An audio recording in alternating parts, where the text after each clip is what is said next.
मुसलमानों, इस बात को समझना कि सो कॉल्ड सेकुलरिज्म वाली पार्टियां अब तुम्हारे जहनों को भी हैक कर चुकी हैं। मतलब समझिएगा, मैं जो समझाना चाहता हूं इससे ये समझ में आ जाएगा कि अब सेकुलरिज्म वाली पार्टियां पहले तुम्हारे वोट को अपनी भभौती समझती थी और अब तुम्हारे जहनों पर भी हुकूमत करने लगी हैं। समझिएगा इस बात को, मैं जो समझाना चाहता हूं। जब यादव समाज अखिलेश यादव को अपना नेता चुनता है तो किसी को कोई तकलीफ नहीं होती। जब निषाद समाज अपना नेता चुनता है तो किसी को कोई तकलीफ नहीं होती। जब पटेल समाज जो है अपना नेता चुनता है तो किसी को कोई तकलीफ नहीं होती है।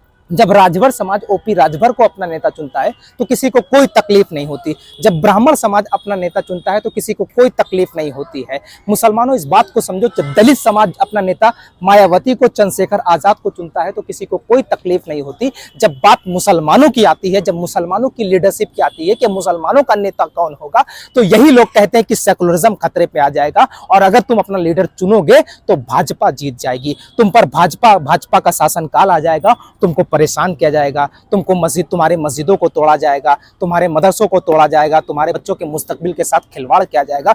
मुझे बताओ ईमानदारी के साथ, 50 साल से इस देश में कांग्रेस राज कर रही थी। ईमानदारी से बताना कि सबसे ज्यादा इस्लाम को, सबसे ज्यादा मुसलमानों को नुकसान किसने पहुंचाया है? ना यकीन हो तो जाकर के तारीख पढ़ लीजिएगा। लेकिन मैं फिर से कह रहा हूं, तारीख याद कीजिए। भागलपुरा राइट्स किसके जमाने पर हुआ? याद कीजिए।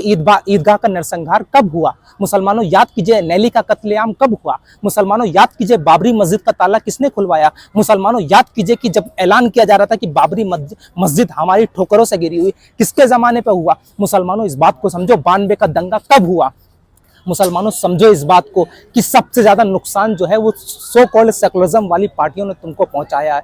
याद करो उस वक्त को। अगर तुमने आज अपना नेता नहीं चुना तो आने वाले वक्त में अपाहिज हो जाओगे। मैं फिर से कहता हूं मुसलमानों, बात को समझो। वो तो खैर पुरानी बात है, तुमको मैं प्रेजेंट दिखाऊं? जाकर के हिमाचल प्रदेश में देख लो किस तरीके से मुसलमानों के नरसंहार की बात की जा रही है। कहा जा रहा है कि पालमपुर है हम आपका, नहीं किसी के बाप का। कहा जा रहा है कि हिमाचल में रहना है तो ये कहना होगा। कहा जा रहा है कि ये मस्जिद जो है अनऑथराइज्ड है, इसको गिरा देना चाहिए। वहां के मंत्री मुसलमानों के खिलाफ बयान दे रहे हैं। मुसलमानों, समझो इस बात को। अपनी ताकत, अपनी क़यादत को मजबूत करना बहुत जरूरी है। मैं बार बार कहता हूं कि मुसलमानों, अपनी क़यादत को मजबूत करो। न समझोगे तो मिट जाओगे। मुसलमानों, तुम्हारी दास्तां भी ना होगी दास्तानों में। मुसलमानों, अगर मेरी वीडियो को समझ गए हो, मकसद को समझ गए हो, तो ज्यादा से ज्यादा इस वीडियो को शेयर करना और मेरे इस यूट्यूब चैनल को सब्सक्राइब करना। और आने वाले वक्त में महाराष्ट्र का चुनाव है और एमआईएम बहुत मजबूती के साथ चुनाव लड़ रही है। अब वक्त आ गया अपनी लीडरशिप को खड़ा करने का। मुसलमानों, अपनी क़यादत को मजबूत करना। इम्तियाज जलील साहब की नुमाइंदगी में एमआईएम चुनाव लड़ेगी महाराष्ट्र के अंदर। ज्यादा से ज्यादा एमआईएम के नुमाइंदों को विधानसभा पहुंचाइए और अपनी आवाज खुद बनिए। आप किसी के गुलाम मत बनिए, आप किसी का झंडा और डंडा मत उठाइए। आप अपनी ताकत खुद बनिए। फिर देखिए कि आपके सो कॉल्ड सेकुलरिज्म वाली पार्टी आपके पहलों पर बैठ करके कहेंगी, अब बताइए आपको मंत्री बनना है या मुख्यमंत्री बनना है। खैर, चलता हूं।